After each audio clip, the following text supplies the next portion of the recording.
Здравейте! Представям ви Simpson Avo 425 турист от 52 година.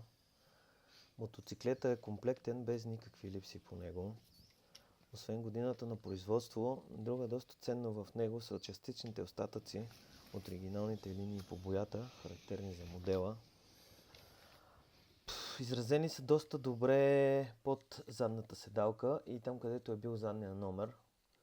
Останалата част от запазените линии не са свалени преди да бъде частично, да кажем, бладисван, защото отдолу се личат оригиналните линии, върху тях има боя без да са заличени и има други линии.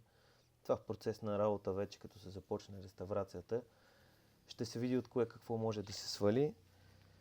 Ще им сваля точните размери и на по-късен етап ще бъдат пренесени върху новата боя. Идеята е да му направя пълна и детайлна реставрация от ниво 0, а в канала да мога да публикувам всички стъпки до финала на проекта. След като започна разглабяне на мотора, ще качвам клипчета поетапно, кое какво е в какво състояние. Благодаря.